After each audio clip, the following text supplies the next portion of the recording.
Oui, ben Guy, tout le temps, depuis qu'il a embarqué avec le CHUM, on le voyait bien plus souvent, surtout dans des événements comme ça. C'est juste pour qu'il prenne le temps dans mon tournoi pendant 2 années, je pense que c'était gros pour moi. Je répète, à dédier l'édition de la 5e année de notre tournoi de golf cette année à lui. Ça a été un homme vraiment excellent pour moi, puis tout un mentor. Qu'est-ce que tu as pu apprendre justement de Guy Lafleur quand tu dis Ouais, que c'est un mentor? ouais, comment il était calme, comment il prenait du temps, que ce soit n'importe qui, il prenait du temps pour que ce soit un enfant, que ce soit un monsieur, que ce soit une madame, il prenait le temps de parler, juste pas pour leur parler, mais pour passer un bon moment avec la personne entre autres. Mais je te dirais vraiment la façon comment il était calme avec tout le monde. Là. Son décès, comment tu l'as Ouais. comment tu l'as vécu? Ouais, c'est difficile. Sur le moment, c'est difficile. J'ai passé des bons moments, j'ai passé des bonnes conversations aussi avec. J'ai pas eu la chance de le voir jouer comme mes parents ou plein de monde l'ont vu jouer dans ces bons moments, mais j'ai vu des vidéos. La première photo que j'ai eue de mon grand-père, c'est une photo de Guy Lafleur signée. Fait que c'était émotif pour moi, cette journée-là. Tu es absent aujourd'hui. Ouais, non, c'est difficile. Ben, c'est un vide. Je pense qu'on va le voir durant le souper, surtout au long de la soirée, que tout le monde allait voir Guy. Tout le monde se levait de sa table de son souper pour aller parler à Guy. Tu le voyais que c'est vraiment quelqu'un de très grand. Tu as parlé de conversation avec lui. Est-ce que vous avez parlé à la fin de justement cette implication-là que vous aviez ensemble, puis de dire comme on ne lâche pas, est-ce que c'était Ouais, non, je pense que lui, c'est moi, de l'avoir vu dans les dernières années avec le CHUM, c'était gros, mais lui, je m'en parlais souvent, tu sais, à ton âge. J'aurais aimé ça le faire plus quand il avait son âge. C'est sûr que les médias, puis c'est rendu plus facile un peu de faire un tournoi de golf. Il y a plus de choses qui se passent que dans le temps, mais c'est la façon qu'il me disait que je fais des bonnes choses pour le CHUM, les enfants, les hôpitaux. Ça faisait chaud au cœur de voir ça. Quel est le meilleur conseil que Guy Lafleur t'a donné? De m'amuser. Ouais, la première chose à chaque fois qu'on parlait, de jouer au hockey puis t'amuser. Tu l'appliques? Ouais. Est-ce que tu t'amuses de plus en plus, tu sais, justement avec ton implication, là, ça fait quand même quelques saisons que tu es avec Montréal. Est-ce que tu sens que tu as vraiment, pas adopté, mais apprivoisé le marché de Montréal, puis que tu te sens bien là-dedans? Ouais. Je pense que ta première année, mes 2 premières années, c'était pas mal une question de feeling, comment ça va se passer. J'ai regardé le Canadien toute ma vie, mais je peux pas vraiment dire que j'étais prête à ça de ce côté-là. Je pense qu'il faut que tu le vivre pour toi-même dans une couple d'années. La première a été difficile ici à Montréal. On n'a pas connu une bonne saison. Fait que j'ai pu l'apprendre du côté un peu plus difficile, mais je pense que dans mes 2, 3 dernières années, je pense que je suis bien plus confortable avec le marché de Montréal. Comment ça se passe dans la ville avec le hockey et sans le hockey. Ça te fait peur de penser que c'est peut-être ta dernière Ouais, année? ben non, c'est la réalité des choses. C'est une chose que moi je contrôle pas. Je peux juste contrôler avoir une bonne saison pour moi, pour l'équipe aussi, mais c'est sûr que c'est la réalité des choses. C'est mon année de contrat, alors c'est des bonnes chances que ça peut être ma dernière saison. Et toi, tu te vois continuer à Montréal? Ouais, moi j'ai aucun problème. J'adore jouer à Montréal. Surtout avec le nouveau management, le nouveau coach qu'on a. Il y a des jeunes joueurs, je pense que ça s'en va dans la bonne direction. On a eu un excellent draft de mon côté. Je ne suis pas un expert dans tout ça, mais je suis le hockey, alors c'est un excellent draft. Je pense que le Canadien s'en va dans une super belle direction. En raison de tes blessures, est-ce que cette dernière saison-là, ça amène un stress supplémentaire? Non. Je pense que c'est juste pour moi de rester en santé cette année. J'ai eu un bon début de saison l'année dernière, encore une fois.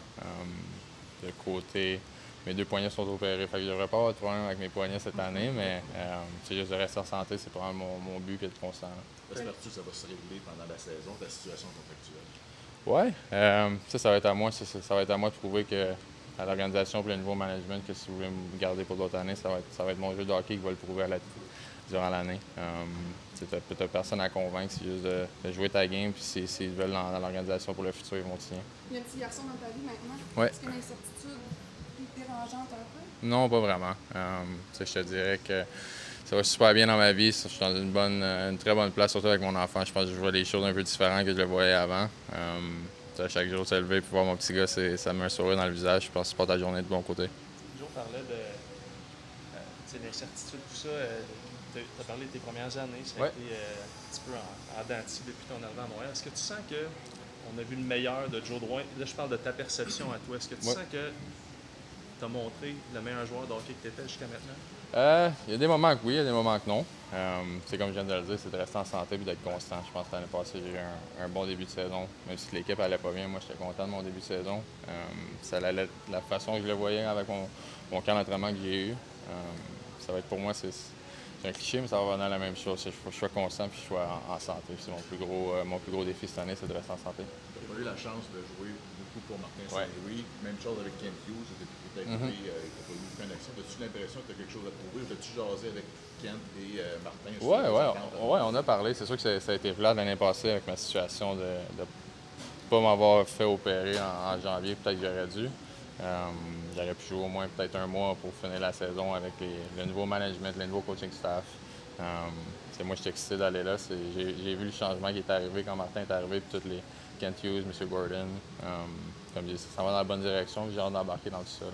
Il y a beaucoup d'attaquants sous contrôle. Comment est-ce que tu entrevois la compétition au camp? Ouais, c'est tout le temps bon, de la compétition. Je pense que à chaque camp d'entraînement, il y a quelqu'un qui veut prouver ça. Il va y avoir des jeunes qui vont pouvoir prouver qu'ils veulent jouer dans la Ligue nationale. Il va y avoir des vétérans qui vont pouvoir avoir une meilleure saison que l'année dernière. Fait que tout le monde, je pense que tout le monde a quelque chose à prouver. Tout le monde s'assure d'avoir un bon camp pour avoir un bon début de saison aussi. Avec le bébé, excuse-moi, vas-y. Oui.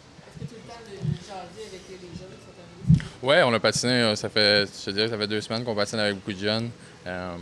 Arbor Jackal, les 2 Slovaques sont arrivés, Goulet est arrivé. J'ai patiné avec Simoneau et William Souzo pas mal tout l'été ici. Alors, c'est le fun de voir des jeunes visages avec autant de. Ils aiment le hockey, ils sont prêts, ils veulent pratiquer. Fait que c'est le fun de voir ça. Comme j'ai dit tantôt, je pense que le Canadien, avec le draft qu'on a eu, les jeunes qu'on a dans notre organisation, ça va dans une très bonne direction. Justement, tu as demandé si tu avais passé du temps avec d'autres coéquipiers malgré le bébé et le golf. Oui, ça a été un été assez chargé pour moi. Du côté, c'est nouveau. Maintenant, je partais de la maison avant, puis je pouvais juste aller jouer au golf. J'ai un bébé à me regarder, j'ai un chien à s'assurer que tout est beau. Ça change tes plans un peu, mais je pense que c'est des très bonnes choses. On a bien du plaisir, puis c'est le fun de prendre soin de mon petit bébé. Tu as vécu ça un peu l'année passée, Carey Price était absent, il va l'être encore cette année, puis là, c'est comme incertain s'il va être de retour au jeu. Tu vis ça comme Oui, c'est dur pour nous. Carey Price, c'est le meilleur gardien, un des meilleurs gardiens de la Ligue nationale. Dans ma génération, il est un peu plus vieux que moi, mais depuis que je regarde le hockey avec le Canadien, je pense que ça va être difficile de voir Carey. On ne sait pas s'il va commencer la saison ou non. J'ai juste bien hâte de voir Carey arriver au camp. Est-ce que ça crée une inquiétude au sein de l'équipe qui soit peut-être pas encore? Ouais, c'est une chose, mais encore, là, je pense c'est pas une chose qu'on peut vraiment contrôler, les joueurs. Tu espères voir Carey dans l'uniforme du Canadien à la saison prochaine pour être prêt à jouer, mais c'est pas nous qui vont vraiment contrôler ça. C'est lui qui va le savoir s'il est prêt à jouer. Mais c'est sûr que c'est une petite inquiétude, une petite chose qu'on espère qu'il va être là. Est-ce que c'est différent de jouer devant une équipe, devant un gardien quand c'est pas lui, que ce soit Jake? Ben oui, non. Ouais, c'est sûr. C'est sûr que tu as une confiance un peu plus haute que d'habitude quand tu as Carey Price en arrière de toi. Tu te donnes je te dis pas de faire des erreurs, mais si tu fais une erreur, tu sais qu'il va être en arrière pour te sauver un peu. Alors, on va s'ennuyer de ça s'il n'est pas là cette année. Tu as été repêché la même année que Sean Monahan, Ouais. quelques rangs d'intervalle. Ouais. Est-ce que tu le connais un peu? Qu'est-ce que Ouais, tu j'ai penses côtoyé un peu. J'ai côtoyé un peu quand on était plus jeune avec Hockey Canada et ces choses-là, mais Sean, c'est un joueur qui sait sa place, sait comment jouer au hockey. C'est peut-être pas le plus grand patineur, vous allez voir, mais c'est un gars qui est capable de se positionner, il sait où aller sur une patinoire, puis un talent de marqueur quand tu le mets dans la zone offensive.